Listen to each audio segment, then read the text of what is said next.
A mediados de los años 90, cuando su hija tenía 6 años y su hijo 10, Larry Clark tomó una decisión que cambiaría su vida y la historia del cine independiente.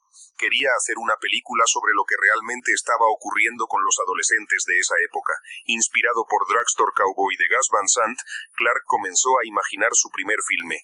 Para lograrlo, decidió adentrarse en el mundo del skateboarding. Con más de 40 años encima, pasó casi 3 años conviviendo diariamente con grupos de skaters en Nueva York y California.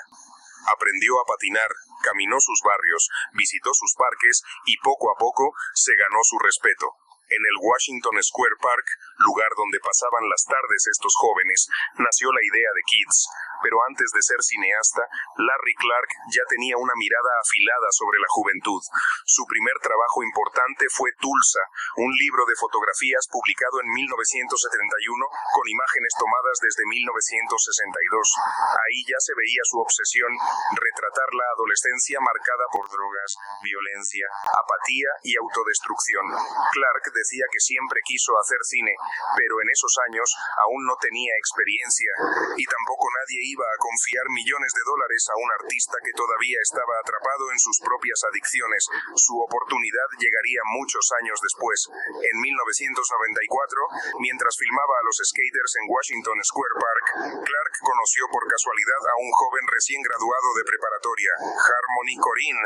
Korine le dijo que era escritor y que quería dirigir películas. Le mencionó que tenía una pequeña historia corta basada en las personas que veía todos los días en ese mismo parque. Un año después, esa historia se convertiría en Kids. Cuando Korine le mostró a Larry Clark el texto final, Clark entendió que ese era exactamente el tipo de guión que estaba buscando. Crudo, directo, honesto y profundamente conectado con la adolescencia urbana. Le pidió a Harmony que abandonara la universidad para dedicarse a escribir la versión completa del guión. Korine aceptó. Se mudó a Brooklyn con su abuela y ahí terminó el libreto que cambiaría su vida y su carrera. Así nació Kids y así comenzó también la historia cinematográfica de Harmony Korine. ¿Quién es Harmony Korine? Es un cineasta imposible de clasificar.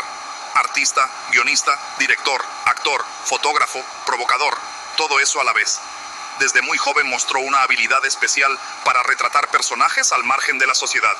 Adolescentes abandonados, skaters, imitadores, vagabundos, familias rotas y comunidades invisibles para el cine comercial.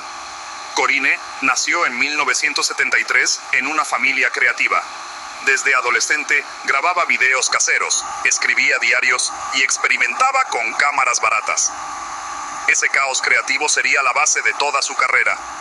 A los 19 años escribió el guión de Kids, una obra que retrató sin piedad la vida de los adolescentes skaters de Nueva York. Su crudeza generó polémica mundial y al mismo tiempo lo convirtió en una voz única dentro del cine independiente de los 90. Después de Kids, Korine siguió un camino completamente propio. Dirigió Gummo, Julien Donkey Boy y Trash Humpers, películas sucias, enfermas, poéticas y profundamente experimentales. Él no buscaba contar historias tradicionales, buscaba transmitir sensaciones, texturas, momentos rotos, fragmentos de vidas marginales. Usaba adolescentes, outsiders y personajes quebrados para construir un cine casi onírico. Como él mismo dijo alguna vez, el cine debe sentirse como un sueño sucio. Korine incluso intentó filmar peleas con desconocidos para un proyecto experimental que nunca terminó. Ese es el nivel de compromiso y locura creativa que define su obra. Con el tiempo, también cruzó hacia el cine mainstream sin perder su esencia. Spring Breakers lo volvió mundialmente conocido al mezclar cultura pop con crimen, fiesta, violencia y nihilismo juvenil. Luego llegó The Beach Bomb, protagonizada por Matthew McConaughey, y más recientemente Agro der Huguenot, una película visualmente radical que demuestra que Korine sigue empujando los límites del cine hasta hoy. Harmony Korine nunca dejó de crear, nunca se domesticó y por eso sigue siendo un autor fundamental del cine de culto contemporáneo. Filmografía esencial de Larry Clark. Larry Clark irrumpió en el cine con Kids en 1995, una película cruda sobre adolescencia sin brújula, skate, sexo, drogas y apatía. Después dirigió Another Day in Paradise en 1998, una historia sobre jóvenes atrapados en el crimen, la violencia y la explotación. En 2001 lanzó Bully, basada en hechos reales, mostrando amistad rota, manipulación y asesinato juvenil. Luego llegó Ken Park en 2002, codirigida con Edward Lachman, donde la adolescencia disfuncional se lleva al extremo. Ese mismo año realizó el proyecto menor para televisión Teenage Caveman. En 2005 filmó What's Up Rockers, sobre skaters latinos de South Central, un choque cultural lleno de rebeldía y marginalidad. En 2006 participó en el filme experimental Districted con su segmento Impaled. Después vino Marfa Girl en 2012, una exploración de juventud, deseo y tensiones sociales en Texas que ganó en el Festival de Roma. En 2014 estrenó The Smell of Us, centrada en skaters parisinos y la alienación juvenil. Finalmente, en 2018 lanzó Marfa Girl 2, continuando su visión sobre juventud fragmentada y violencia emocional. Clark siempre filmó desde adentro: pandillas, calle, barrios pobres, mundos invisibles, jóvenes llenos de libertad, rabia y destrucción. Nunca suavizó lo incómodo. Filmografía esencial de Harmony Korine. Harmony Korine comenzó su carrera escribiendo Kids con solo 19 años. En 1997 debutó como director con Gumo, un poema sucio y perturbador sobre la decadencia de un pueblo marginal. En 1999 hizo Julian Donkey Boy, un experimento cinematográfico sobre crisis psicológica. En 2002 escribió Ken Park junto con Larry Clark. En 2007 estrenó Mr. Lonely, una obra surrealista en su forma más pura. En 2009 presentó Trash Humpers, cine lo-fi, extremo, caótico y profundamente provocador. Más tarde, en 2012, llegó Spring Breakers, su película más conocida, una mezcla pop de nihilismo, hedonismo y crítica social. En 2019 dirigió The Beach Bum, un retrato luminoso y destructivo de libertad y exceso. Y en 2023 lanzó Agro Duck Reft, una propuesta radicalmente experimental basada casi por completo en estética visual. Harmony Korine no filma la realidad, filma el sentimiento de estar roto, perdido o fuera del mundo.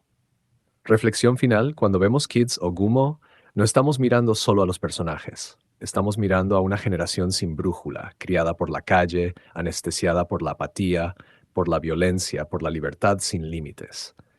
Clark y Korine no inventaron monstruos, los encontraron. Por eso, casi 30 años después, sus películas siguen ardiendo. Ambos filmaron la adolescencia desencadenada, una versión exagerada, estética, poética y caótica de lo que significa crecer entre la libertad, la violencia, la autodestrucción y el vacío existencial. Y en este video hemos recorrido toda esa historia, sus orígenes, sus colaboraciones, sus obras menores, sus filmes más polémicos y sus proyectos más recientes. Dos autores distintos, una misma obsesión: mirar directamente a los cones más incómodos de la juventud. Ahora, para cerrar este viaje, presento las películas más representativas e influyentes de cada director. No hablo de taquilla, porque en su cine eso casi nunca existe, sino de impacto cultural, reconocimiento, estilo y trascendencia. Empezaremos con Larry Clark y luego con Harmony Korine. Esta lista les servirá como guía, desde sus obras más conocidas hasta sus joyas ocultas. Películas recomendadas de Larry Clark: Kids, Bully, Ken Park, What's Up Rockers, Marfa Girl y The Smell of Us. Películas recomendadas de Harmony Korine: Gumo, Julian Donkey Boy, Trash Humpers, Spring Breakers, The Beach Bum y Agro Duck Reft. Si después de todo esto te interesa entrar de verdad a su universo, estas son las películas por donde debes empezar. Con ellas puedes recorrer todo su mundo, desde lo más sucio, marginal y experimental, hasta lo más accesible y contemporáneo. Si te atreves, ahora empieza el viaje.